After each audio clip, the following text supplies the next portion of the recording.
Howdy homies, James Finnerty here with Rewind Electric. Again, welcome to the Rewind Electric Show. I'm here with Cruz Ramirez and Roland Phase 2 and a box from a friend of mine. Scott at BMF Effects has sent me something. Also got my Topo Chio mineral water here.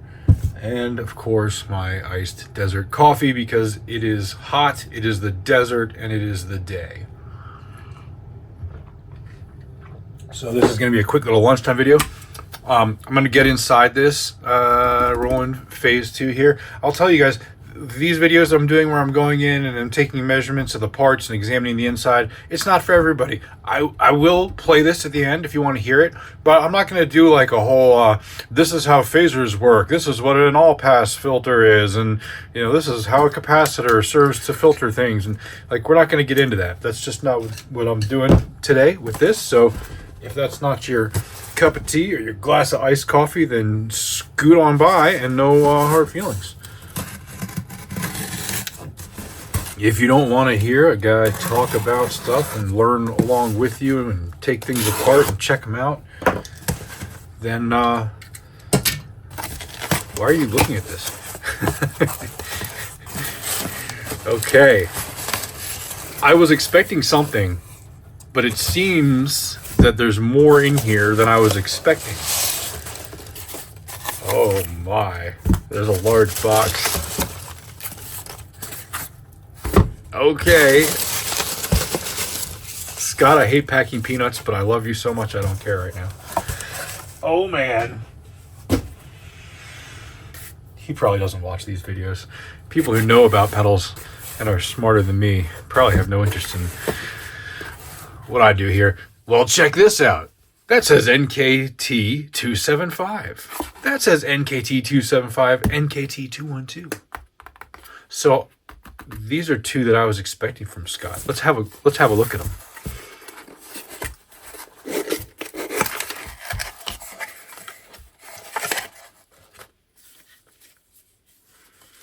Come in these nice little pouches.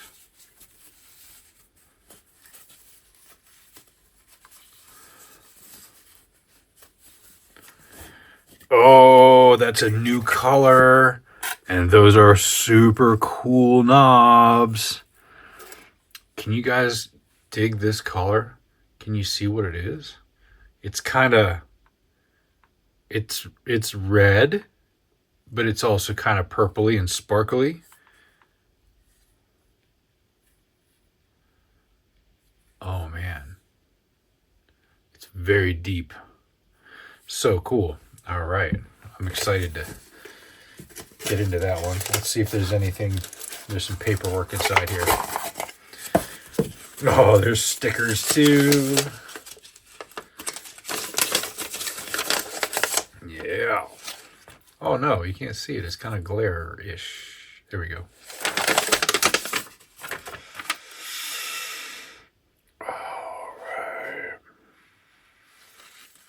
Okay, this just tells a little bit about the pedal. If you really care, you can pause it and read that. This is the part that I'm interested in, pre-gain. So I found out that these, that some of Scott's pedals have a pre-gain adjustment inside. And I was very adamant about having that integrated into these guys, and I think that that's something that he just did going forward with all of them. And what that is it's really just an input trim, but it's different than turning down here, and it's different than turning down on your guitar. It's like its own thing. And for me, it lets me get a brighter, cleaner sound out of a germanium fuzz to run that down nice and low, keep a lot of articulation. It still gets thoroughly fuzzy, but you get a nice, cool kind of overdrive with it also. And this is probably just the very same thing. Looks like it. And another sticker. Gotta love the stickers.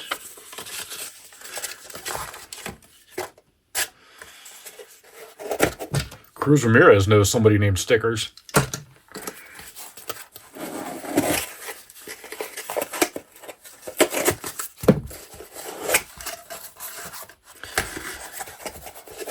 So we are definitely going to hear these two today. This is not the topic of today's video. Today's video is going to be about the Roland Phase 2. But, I mean, what a mail day. You may notice that I don't really have any modern pedals. Except Scott's. Now look, I don't know what this is. You are going to see and find out along with me. There's a note about germanium transistors though, and this is a big pedal. Oh my gosh, I see new stickers. Oh, come on. This is all too much. I'm far too excited for this. Oh, look at that. Can you see? He's got like a watermark on there of the skulls. That's what I thought was sticker. There is a sticker, but that's what I was looking at. Oh, man.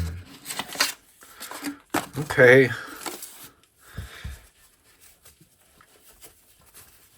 All right. Oh, what are we in for? I can't imagine what a big pedal with germanium transistors could be. It's a super fuzz. Oh my gosh. And this is a cool new finish too. This is like a charcoal gray or like a carbon black kind of. I don't know what you call that, but oh man. How cool is that? Okay. We're going to have a fuzz day here. We're going to have a fuzz day. But I'm 7 minutes into the video and I've just been gushing on BMF effect stuff. Let's actually, let's just get this vintage pedal thing out of the way so we can move on to Scott's pedals. That's kind of how I feel right now, if I'm being honest. Alrighty. My point in making this video is not to specifically entertain you. I don't care if you don't like my camera angle. I don't care if you don't like that I talk to myself. I don't care if you don't like what the content is. Sorry, I'm not a YouTuber. Why don't you leave some comments about that I'll ignore.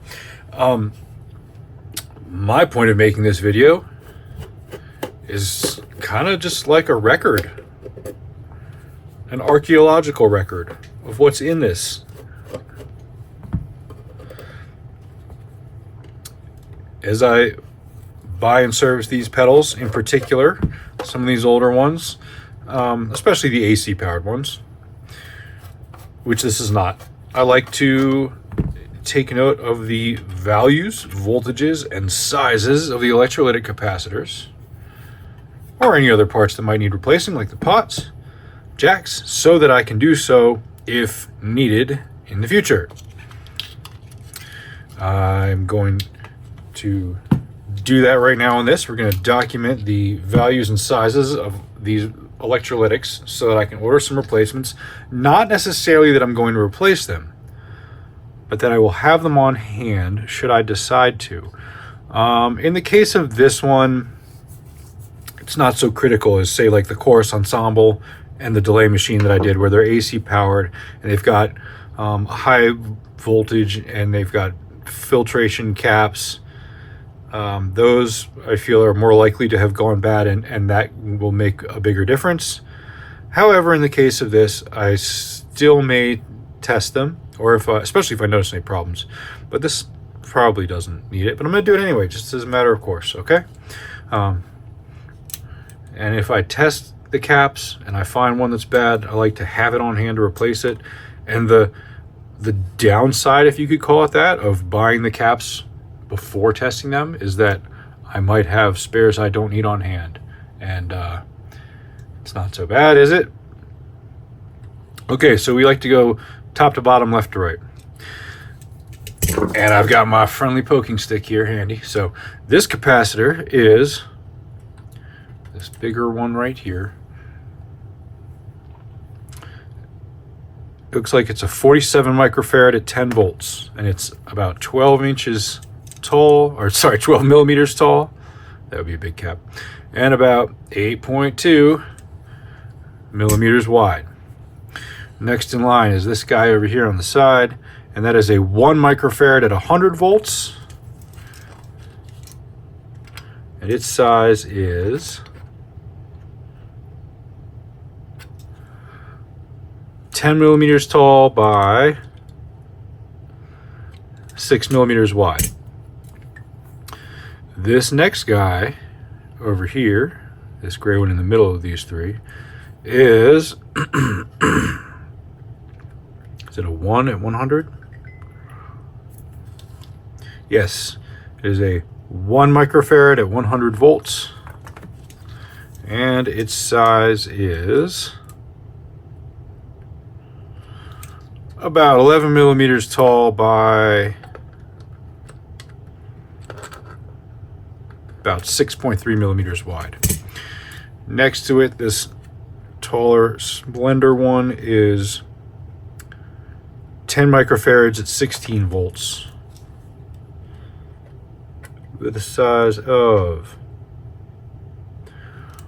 about 11.3 millimeters tall and about 5.17 millimeters wide. Okay, this guy over here, 10 microfarads at 16 volts, same as the last one, and this one here, 10 microfarads at 16 volts, also same as the last one. So I think that covers it. You've got the 1, 2, 3, 4, 5, 6 of them there, and I guess that's going to do it. I don't see any others. Let's just get a nice little shot of the board here. Maybe I get a better focus if I zoom in this way.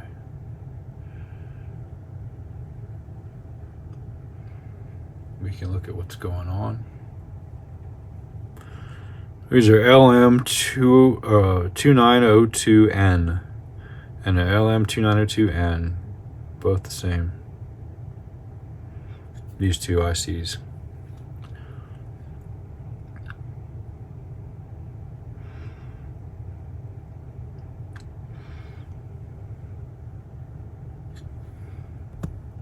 Okay. 10K linear pot, 50K audio pot.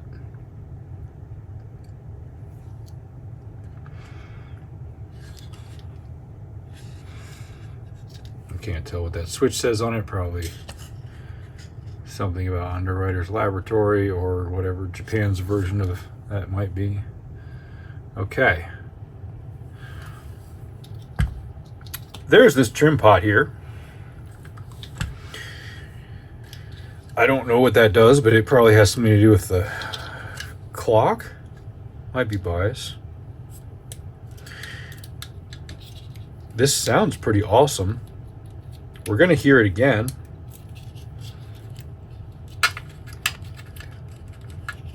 Now, how do these batteries sit? Something like that? Seems like a good way for them to sit, right?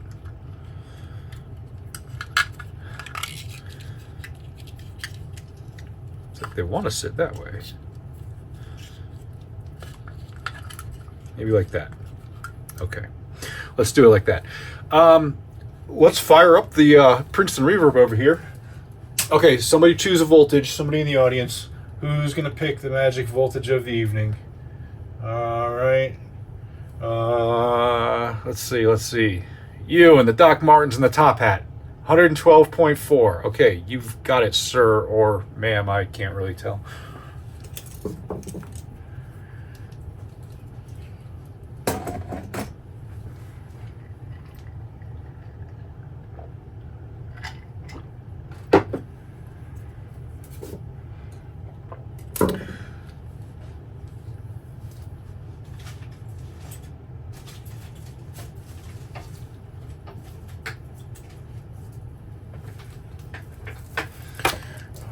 Okay. You know, I think in light of these fuzzes that we have here on the bench this evening, it's going to be an appropriate day for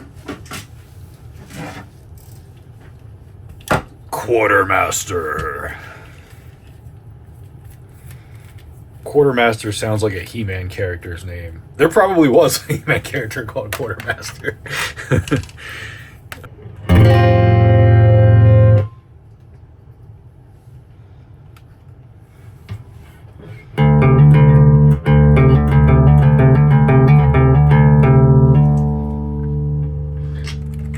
let's just hear the phaser first, then we'll mess with it.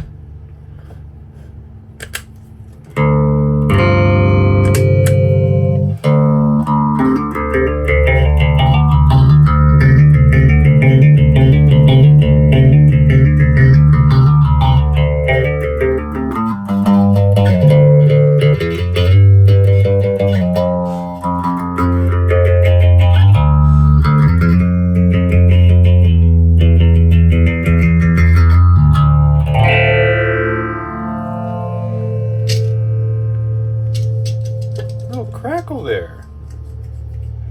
Interesting. There we go. Okay.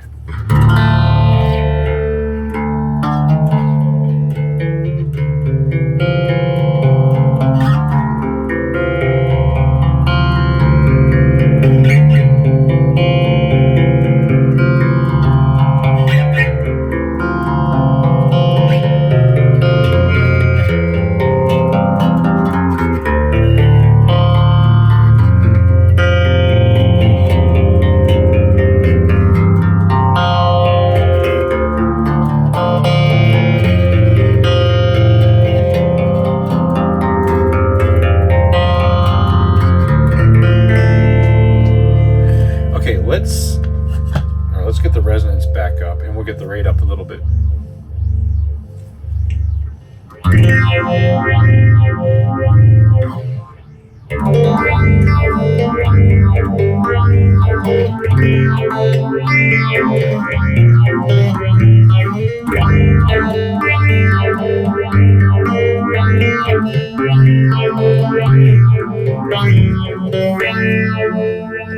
Okay, now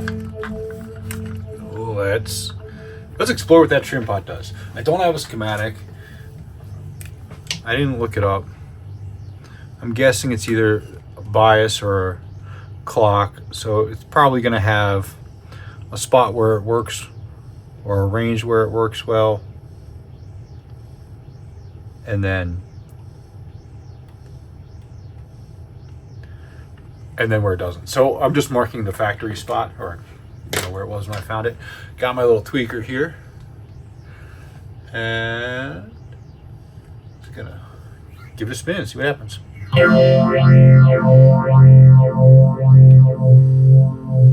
Yeah.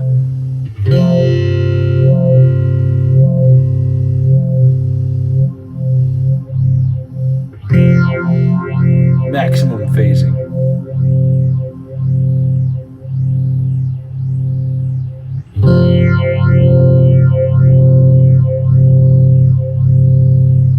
This is bending. I need to use a different. I need to use an actual metal shaft screwdriver, which I was trying to avoid.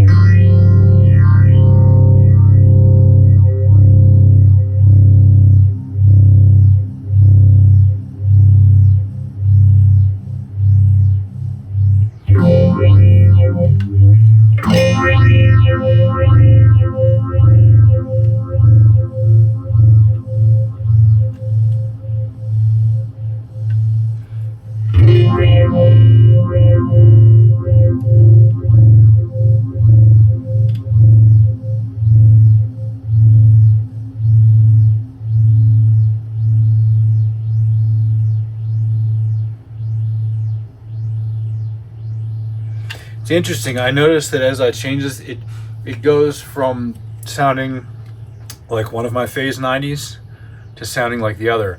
One of my phase 90s has what I had previously referred to as a sawtooth wave, where it'd be like bump, bump, bump, rather than a or like a sine wave kind of LFO. Like this holds up high. It's like interesting.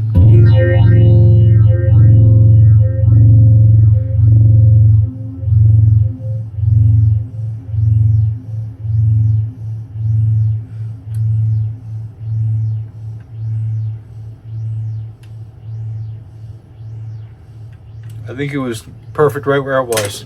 So at least we know what it does. Let's put this back together And then we can fire up some fuzz. Okay, let's just turn on the clip. We're doing a fuzz demo. This Princeton reverb turned up to 1.5 is not going to do it. We're going to fire up the clip. And to fire up the clip, we've got to fire up the power station over here. Oh man, this is going to be good. All right, I'm going to go into the super bass channel.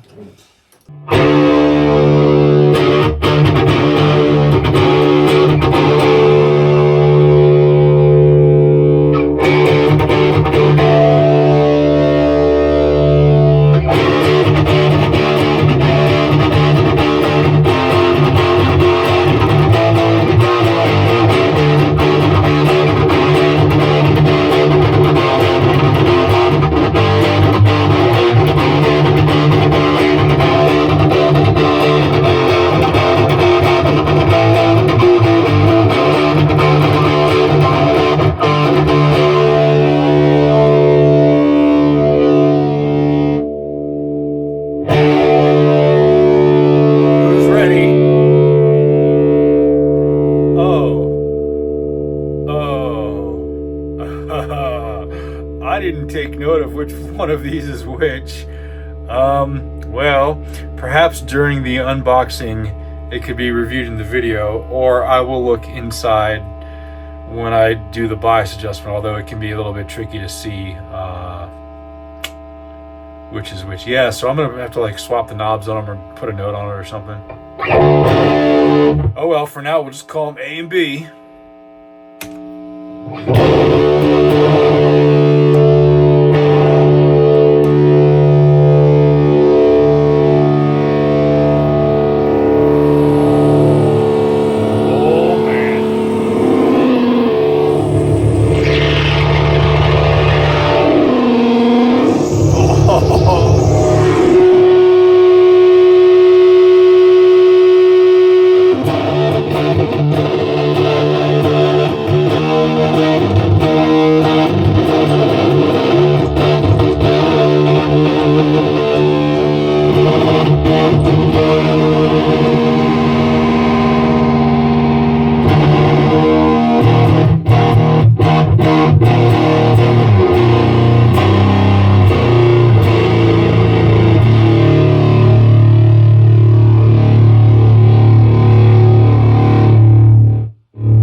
So we're kind of 3 o'clock on both of them. Let's try the other one.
that was on like 8.5 on the bridge volume.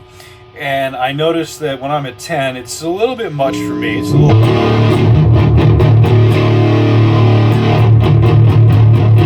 Let's play on that one. Take the bias down. It's even more of that thing I don't like. What if I go up?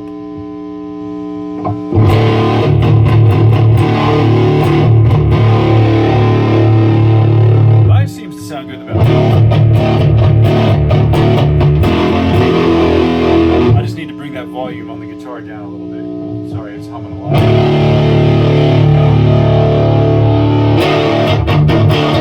See, even there, right at 8, man, it just brings out some of that bright crispness.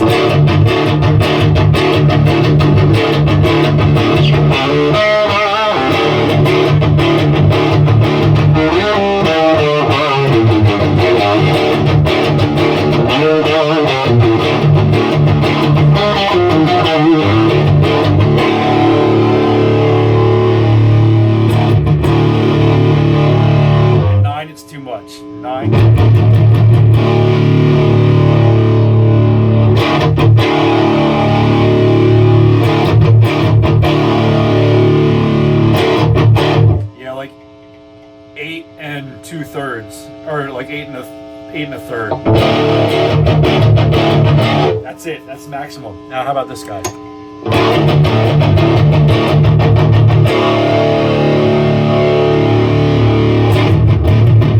Nine's too much.